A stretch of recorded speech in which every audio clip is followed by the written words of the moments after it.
Hello good morning friends. आज हम लोग देखेंगे क्यू मीटर के बारे में। तो चलिए, क्यू मीटर देखने से पहले आपको बता देना चाहते हैं कि इसके पहले बहुत सारा नोट्स को डाल दिया गया है टेलीग्राम चैनल में। आप लोग नहीं ज्वाइन है तो डिस्क्रिप्शन में लिंक दे दिया गया है, आप लोग ज्वाइन हो जाइए और चैनल को सब्सक्राइब कर लीजिए और प्ले लिस्ट में चेक कीजिए, बहुत सारे क्वेश्चन का सोल्यूशन उपलब्ध है। तो आप लोग प्ले लिस्ट को चेक करते रहिए और देखते रहिए उसमें। तो चलिए हम लोग देखते हैं। इससे पहले आप लोग लाइक नहीं किए हैं तो कर दीजिए और सब्सक्राइब भी कर लीजिए चैनल को नहीं किए हैं तो। वीडियो को शेयर भी करते रहिए आप लोग अपने फ्रेंड्स के बीच। तो चलिए हम लोग देखते हैं क्यू मीटर के बारे में। क्यू मीटर कह रहा है Q meter is an instrument which measure the value of quality factor Q, यानी कि क्वालिटी फैक्टर को क्यू से डिनोट किया जाता है। तो क्यू मीटर का उपयोग मुख्य रूप से क्वालिटी फैक्टर के मापने के लिए किया जाता है और such is very useful in measuring the characteristic of capacitor and inductor. और इसका उपयोग कैपेसिटर और इंडक्टर के गुण को भी मापने के लिए किया जाता है। आगे कह रहा है capacitor and inductor are essentially energy storing device for which quality factor Q is defined. यानी कि कैपेसिटर और इंडक्टर जो है वह मुख्य रूप से एक स्टोरिंग डिवाइस है जो कि एनर्जी को स्टोर करता है। आगे इसका दे दिया गया है फार्मूला क्यू का, यानी कि क्वालिटी फैक्टर इक्वल टू, और यहाँ पर भी दे दिया गया है यानी कि दोनों में कोई भी आपको ऑब्जेक्टिव में एक दे सकता है। जहाँ omega is equal to resonance frequency, यहाँ पे डब्लू जो ओमेगा है यानी कि डब्लू जैसा लिखा जाता है वह रेजोनेंस फ्रीक्वेंसी को दर्शाता है, और एल जो है वह इंडक्टेंस को दर्शाता है, और आर जो है वह इफेक्टिव रेसिस्टेंस ऑफ कॉइल यानी कि कॉइल के रेसिस्टेंस को दर्शाता है। नेक्स्ट है मेजरमेंट ऑफ फ्रीक्वेंसी, यानी कि फ्रीक्वेंसी को मापने के लिए जो उपयोग किया जाता है, यानी कि फ्रीक्वेंसी का मुख्य रूप से मापन भी आप कह सकते हैं। तो different types of frequency meter, यानी कि फ्रीक्वेंसी मीटर के बहुत सारे टाइप हैं। चलिए उसको हम लोग देखते हैं। एक नंबर है मैकेनिकल रेजोनेंस टाइप, दो नंबर है इलेक्ट्रिकल रेजोनेंस टाइप, तीन नंबर है इलेक्ट्रोमीटर टाइप, इलेक्ट्रोडाइनोमीटर टाइप्स, और चार नंबर है वेस्टर्न टाइप, और पाँच नंबर है रेशियोमीटर टाइप। तो आपको एग्जाम में दे सकता है इस तरह से कि इनमें से कौन सा जो टाइप है जो फ्रीक्वेंसी मीटर का है, आपको चार को ऑप्शन दे देगा। या हो सकता है कि चार नंबर में दे दे कि मेजरमेंट ऑफ फ्रीक्वेंसी, यानी कि इस और मतलब मेजरमेंट ऑफ फ्रीक्वेंसी के बारे में कुछ ब्रीफ दे यानी नोट्स बनाए दे और इसके टाइप्स को लिखो, तो आपको यह लिखना होगा। चलिए हम लोग आगे देखते हैं। रेडियो रिसीवर करेक्टरिस्टिक मेजरमेंट, यानी कि रेडियो रिसीवर करेक्टरिस्टिक मेजरमेंट, ये आपको यूनिट में पॉइंट दिया गया है, टॉपिक दिया गया है, उसके बारे में हम लोग देखेंगे। तो इसका है एक नंबर, यानी कि रेडियो रिसीवर जो करेक्टरिस्टिक है मापने के लिए उसका एक नंबर है सेंसिटिविटी, दूसरा है सेलेक्टिविटी, तीसरा है फिडेलिटी, चौथा है नॉइज फिगर। चलिए हम लोग आगे देखते हैं।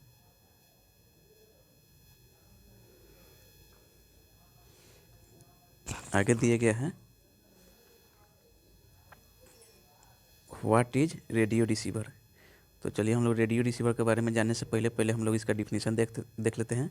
सेंसिटिविटी यानी कि मेजरमेंट ऑफ, यह रेडियो रिसीवर के करेक्टरिस्टिक मेजरमेंट के पहले हम लोग उसका डिफिनीसन देख लेंगे, उसके बाद में देखेंगे रेडियो रिसीवर के बारे में।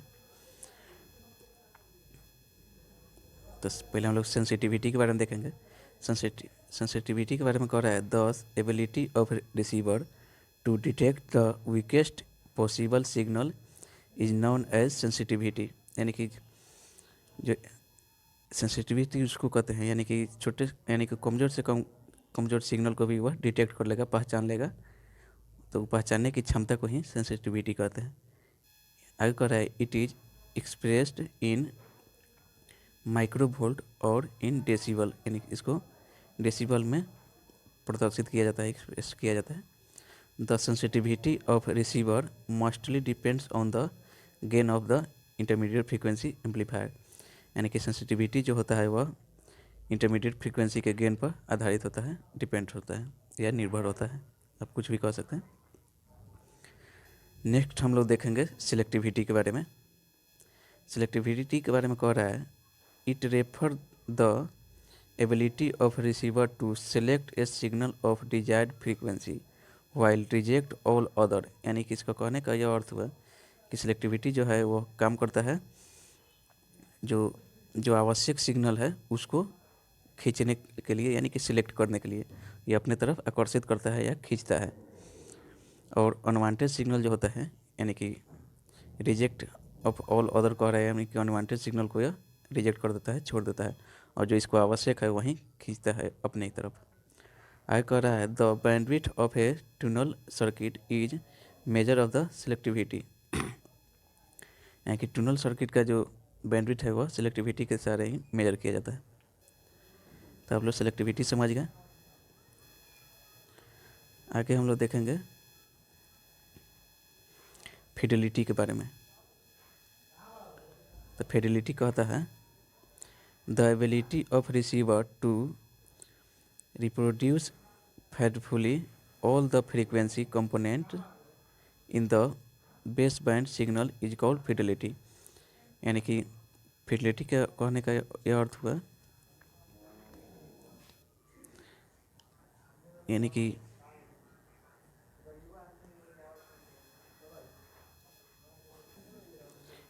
कि बेस बैंड सिग्नल के जो फ्रीक्वेंसी कंपोनेंट के बेस बैंड सिग्नल है उसको रिप्रोड्यूस करने की जो क्षमता होती है रिसीवर को, उसी को फिडेलिटी कहा जाता है।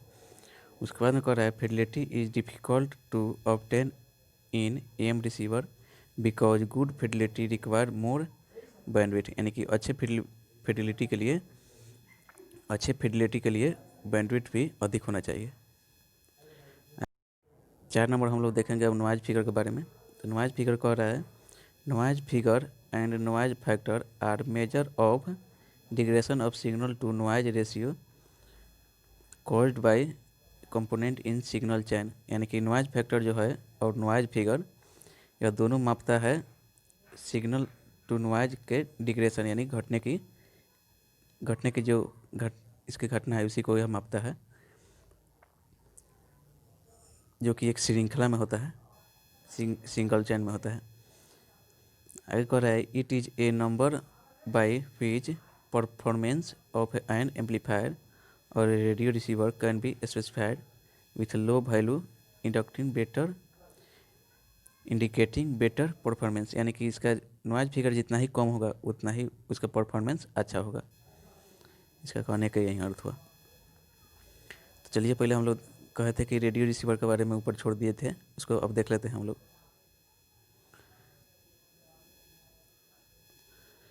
रेडियो रिसीवर के बारे में अब हम लोग देख लेते हैं। पहले इसका परिभाषा देख लेते हैं।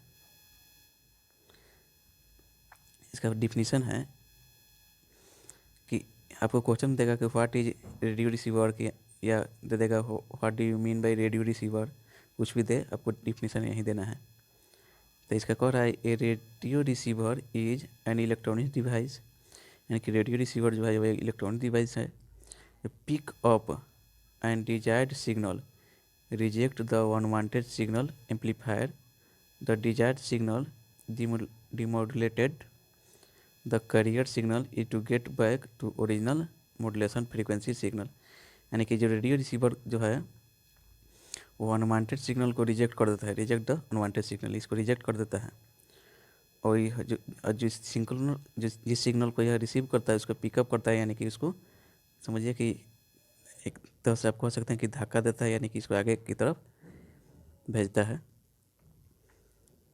इसका मुख्य कार्य यही होता है कि यह अनवांटेड सिग्नल को रिजेक्ट करता है जो कि एम्पलीफायर के पास आते हैं।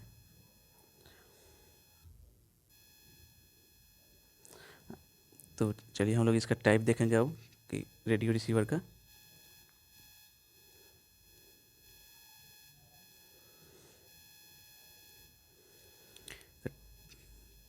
टाइप ऑफ रेडियो रिसीवर को हम लोग देखेंगे। तो 1 नंबर है ट्यूनल रेडियो फ्रीक्वेंसी रिसीवर, इसको TRF के से भी दर्शाया जाता है। और 2 नंबर है सुपर हेटेरोडाइन रिसीवर। तो पहले हम लोग ट्यूनल रेडियो फ्रीक्वेंसी को देखेंगे। इसका डायग्राम दे दिया गया आपको। इस डायग्राम में यहाँ पे एंटेना दिया गया है, यह एंटेना हो गया। यहाँ पर फर्स्ट रेडियो फ्रीक्वेंसी एम्पलीफायर है, यहाँ पर सेकेंड रेडियो फ्रीक्वेंसी एम्पलीफायर है, यहाँ पर डिटेक्टर दिया गया है, यहाँ पर ऑडियो एम्पलीफायर दिया गया है और यहाँ पर पावर एम्पलीफायर दिया, सब इसके कंपोनेंट हैं।